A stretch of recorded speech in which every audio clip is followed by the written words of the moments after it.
पाकिस्तानी बिलावल भुट्टो ने किया पीएम मोदी का अपमान। बिलावल की भाषा पर भड़क गई पाकिस्तानी हस्तियां। पीएम मोदी का अपमान पाकिस्तानी हस्तियों को नहीं हुआ बर्दाश्त। पाकिस्तानी दिग्गजों ने भी बिलावल भुट्टो को जमकर लताड़ा। हिंदुस्तान में एक कहावत बड़ी मशहूर है, घर में नहीं है दाने, अम्मा चली भुनाने। पड़ोसी मुल्क पाकिस्तान का भी पिछले कई सालों से कुछ ऐसा ही हाल है।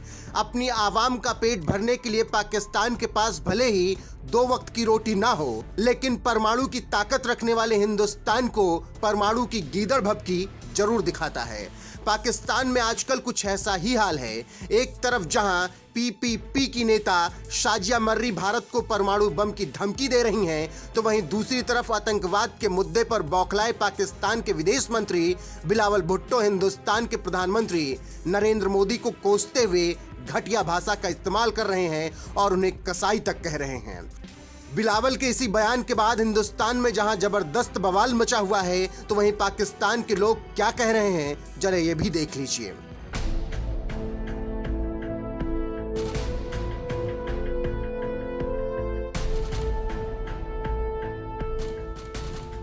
पाकिस्तान की शहबाज शरीफ सरकार में विदेश मंत्रालय संभाल रहे बिलावल अली भुट्टो का अच्छा खासा सियासी बैकग्राउंड है।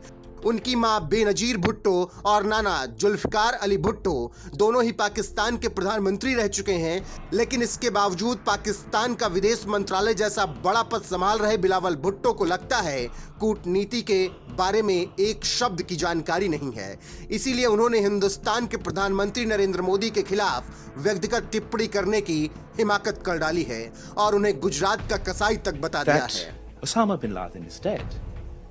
But the butcher of Gujarat lives. And he is the Prime Minister of India. He was banned from entering this country until he became Prime Minister. This is the Prime Minister of the RSS and the Foreign Minister of the RSS. What is the RSS? The RSS draws its inspiration from Hitler's SS. Hindustan के प्रधानमंत्री नरेंद्र मोदी के खिलाफ इतने घटिया शब्द का इस्तेमाल करने वाले बिलावल भुट्टो को भले ही ये लग रहा हो कि उन्होंने मोदी पर निशाना साधकर बहुत बड़ी तोप मार दी हो, लेकिन जिस तरह की भाषा उन्होंने पीएम मोदी के खिलाफ इस्तेमाल की है, उसके लिए पाकिस्तान के विशेषज्ञ ही बिलावल भुट्टो को लताड़ने में लगे हुए हैं। भारत में पाकिस्तान के उच्चायुक्त रहे अब्दुल बासित ने अपने वीडियो ब्लॉग में कहा, मैं डिप्लोमेसी के आईने में इसे सही नहीं मानता। प्रधानमंत्री, राष्ट्रपति और विदेश मंत्री का इस तरह से कहना डिप्लोमेसी में ठीक नहीं माना जाता। मैं कहूं या कोई आम आदमी कहे तो चल भी जाता है, क्योंकि लोग आवेग में आकर कह देते हैं, लेकिन विदेश मंत्री का इस स्तर पर जाना ठीक नहीं। इमरान खान भी मोदी को फासिस्ट कहते थे, तब भी मैंने इसका समर्थन नहीं किया। उस लेवल पर यह मुनासिब नहीं होता। अगर बिलावल ने फैसला कर लिया था कि उन्हें जयशंकर को जवाब देना है, तो कहने का एक तरीका होता है।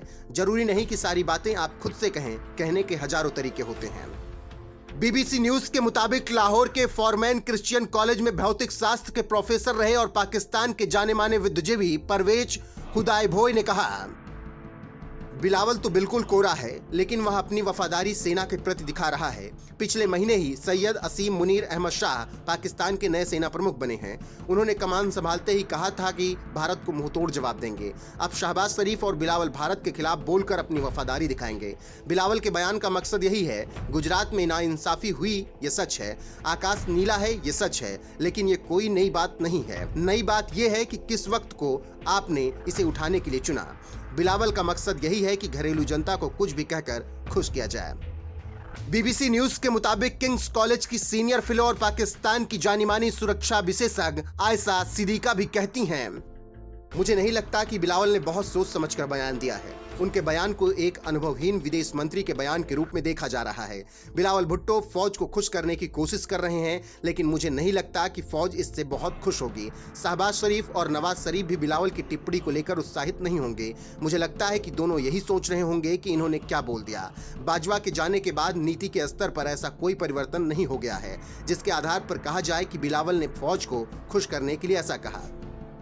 विदेश मंत्री जैसा अहम पद संभालने वाले बिलावल भुट्टो को यूएन जैसा बड़ा अंतर्राष्ट्रीय मंच मिला था, जहां वो चाहते तो अपने मुल्क की कमजोर अर्थव्यवस्था, भयावह बाढ़ से हुई तबाही के बाद फैली महामारी और गरीबी का मुद्दा उठाकर पूरी दुनिया का ध्यान पाकिस्तान की ओर खींच सकते थे, लेकिन उन्होंने इतने बड़े अंतर्राष्ट्रीय मंच का इस्तेमाल सोशल मीडिया के किसी चवन्नी छाप ट्रोल की तरह बयान देने में किया और किसी अपरिपक्व नेता की तरह सीधे पीएम मोदी के खिलाफ व्यक्तिगत हमला बोल दिया। जबकि ये बात तमाम पाकिस्तानी भी अच्छी तरह से जानते होंगे कि पाकिस्तान की दम तोड़ती अर्थव्यवस्था में कोई देश अगर जान फूंक सकता है तो वो पड़ोसी देश भारत ही है। और अगर पाकिस्तान उससे ही रिश्ते इतने खराब कर लेगा कि फिर बात करने की गुंजाइश ही ना रहे, तो इससे भारत के सेहत पर तो फिलहाल कोई असर नहीं पड़ेगा, लेकिन पाकिस्तान को जरूर नुकसान उठाना पड़ सकता है। हर हाल पीएम मोदी के खिलाफ घटिया बयान देने वाले पाकिस्तानी विदेश मंत्री बिलावल भुट्टो को जिस तरह पाकिस्तान के बुद्धिजीवी भी लताड़ रहे हैं, उस पर आपका क्या कुछ कहना है? अपनी राय कमेंट कर हमें जरूर बताएं।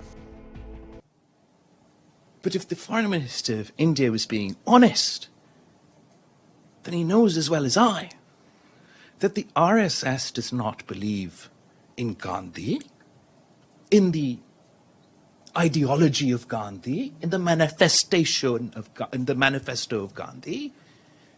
They do not see this individual as the founder of India. They hero worship the terrorist that assassinated Gandhi. Within India, who perpetuates terrorism? Is it Pakistan? Ask the people of Gujarat. They will say it's their prime minister. Ask the people of Kashmir. They will say the butcher of Gujarat is now the butcher of Kashmir. And I'm not talking about some imaginary past. I'm talking about today. They're not even attempting to wash the blood of people of Gujarat off their hands. For their own election campaigns, they have pardoned. Prime Minister Modi and his government have used their authority to pardon the men who perpetrated rape against Muslims in Gujarat, who conducted the gang rape of women in Gujarat. Those rapists, those terrorists were freed, were pardoned. For the Prime Minister of India, this is the truth of the matter. So in order for them to perpetuate their politics of hate, their Hindu supremacist transition from a secular India to the Hindu supremacist India, this narrative is very important for them. It's very important for them domestically, and it's very important for them internationally. They demonize the people of Pakistan. They expect the world to believe that we are all terrorists. I know we are not. And I have presented this dossier.